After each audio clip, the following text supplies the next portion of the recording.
Carlos Sainz n'aurait jamais pu imaginer un tel scénario au Rallye d'Espagne, son rallye, là où il est l'idole de tout un peuple. Deuxième spécial, la Ford de Sainz et Moya part en tonneau dans un virage anodin.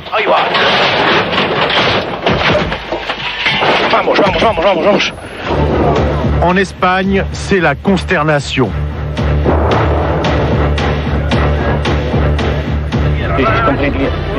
Luis Moya, le copilote de Carlos, tente de trouver une explication devant les images de la télévision. Une plaque d'humidité et un changement d'adhérence seraient à l'origine de l'accident qui met Carlos Sainz au tapis. D'entrée, le Rallye d'Espagne a perdu son héros. La même mésaventure aurait pu causer l'élimination au même endroit de la Mitsubishi de Tommi Mäkinen. Le nouveau champion du monde s'en tire miraculeusement sans dommage. Explication de Bruno Thierry. Luis s'était placé avant le virage pour nous prévenir qu'il faisait très piégeux. C'est une longue épingle à gauche qui passait peut-être vers 60-70 km/h.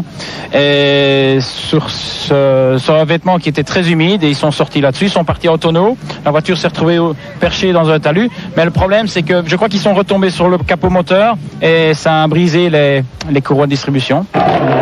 Après l'abandon de Sainz, Bruno Thierry prend le relais et installe sa Ford en tête du rallye avec beaucoup de détermination.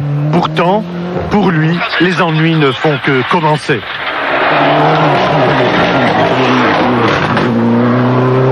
L'année dernière, j'ai abandonné très tôt et j'ai aucune expérience sur le revêtement espagnol et j'ai un peu perdu les pédales avec mes choix de pneus.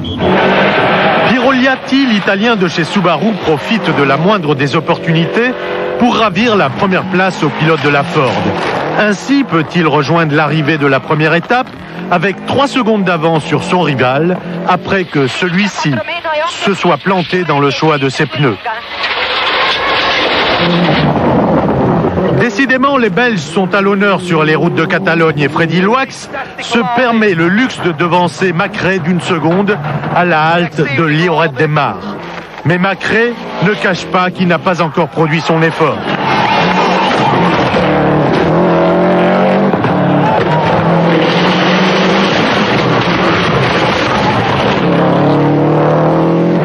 Sur l'asphalte, la Mitsubishi n'a pas la même efficacité que sur la terre. Et Tommi Mäkinen a toutes les peines du monde à suivre le rythme des 4 hommes de tête. Son retard, en effet, franchit la demi-minute à l'issue de cette première étape. Le Finlandais nous avait habitués à beaucoup mieux et il devient alors l'objectif numéro 1 de la Mégane Maxi de Renault Espagne qui réalise des prodiges aux mains de l'excellent Oriol Gomez. À l'évidence, les positions conquises au cours de la première étape sont appelées à évoluer. Mais le fait est que Liatti domine la situation devant Thierry, Loax et Macré. Mäkinen 5e devance de peu Oriol Gomez et Ericsson, alors que Patrick Bernardini pointe en 9e position. Liatti, pour sa part, est tout heureux du tour qu'il est en train de jouer à ses adversaires.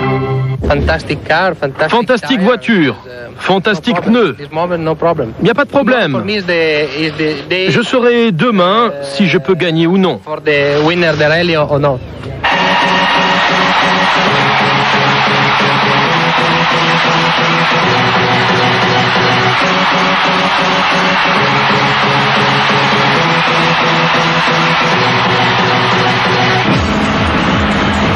Le lendemain, Piero Liatti confirme l'excellente impression laissée la veille. Mais cette fois, il n'est plus tout seul à faire la loi chez Subaru. Colin Macré montre le bout de son nez et par 4 fois, sur un total de 7 spéciales, il réalise le doublé avec Piero Liatti. Et là-bas, dans le sud, du côté de Tarragone, les Subaru sonnent la charge. Si Freddy Loax résiste superbement au volant d'une Toyota qui démontre ici qu'elle n'a rien perdu de son mordant, Bruno Thierry, en revanche, est toujours confronté au même problème de pneumatique. C'est pour lui un casse-tête incessant qui lui fait perdre un terrain considérable. Gauche 30 plus, 50. On avait tendance à croire que c'était un problème de pneumatique. Mais le problème, c'est que j'avais aucune expérience de l'asphalte dans le sud de l'Espagne. Donc nous avons perdu un peu du temps à trouver le pneu qui adhérait sur ce genre d'asphalte. En revanche, Patrick Bernardini réalise une deuxième étape de toute beauté. Après avoir passé la première journée à tâtonner pour trouver les bons réglages, on le retrouve égal à lui-même lorsqu'il sait être efficace sur l'asphalte. Et on le voit ainsi faire jeu égal avec la Ford officielle de Bruno Thierry. Hier, j'ai eu beaucoup de soucis de tenue de route avec ma voiture. Ça tenait, mais ça allait pas que dans le sens où je voulais. Et puis, cette tenue, on a bien travaillé, bien réfléchi. On est reparti avec de nouvelles bases. Et puis, ça va. J'ai retrouvé mes repères. Si bien qu'au terme de cette deuxième étape, le Corse a fait un bon au classement qui le propulse dans le sillage de Mäkinen après avoir eu la peau de Burns, Ericsson et Gomez.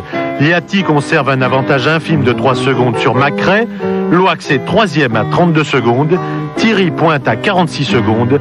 Et Mäkinen 5e à 1 minute 13.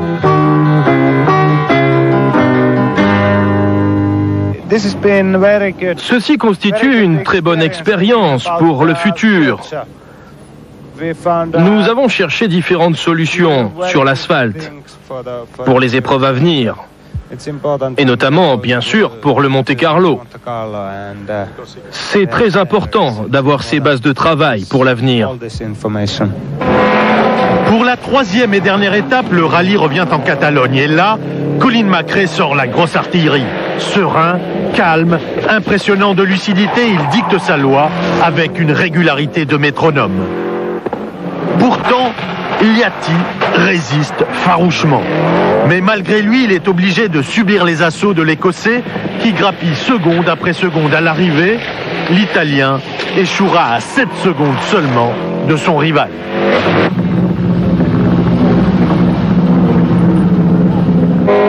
Derrière, Freddy Loax n'est pas récompensé de ses efforts.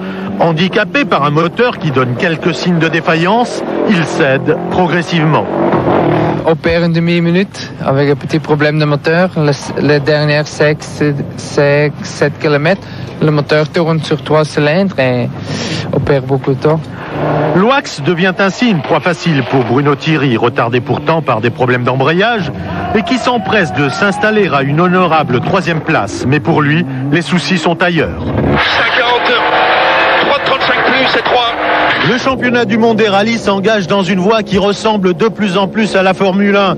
Maintenant, pour courir en rallye, il faut amener de l'argent, parfois beaucoup d'argent. C'est ainsi que l'Allemand Armin Schwarz amènerait, dit-on, 4 millions de dollars pour courir la saison prochaine avec l'équipe Ford. Excite donc Bruno Thierry. Bruno Thierry doit faire ainsi contre mauvaise fortune bon cœur. Mais il ne perd pas pour autant son sens de l'humour. Mais qui sait, peut-être que j'aurai l'occasion de la faire en vélo. Hein.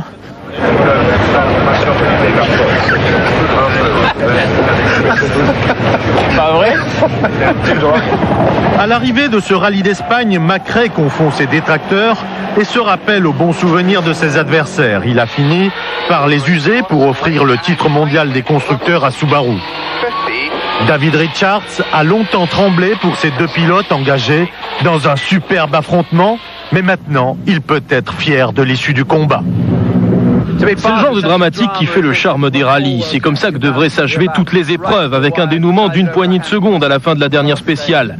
Ça prouve le degré de compétitivité et ça ne peut être qu'encourageant pour la saison prochaine. Belle satisfaction pour nous Français avec la 6e place de Patrick Bernardini et le succès en 2 litres de la Mégane d'Oriol Gomez qui termine 8e, démontrant que sur l'asphalte, les kit-cars françaises ont largement leur place en championnat du monde.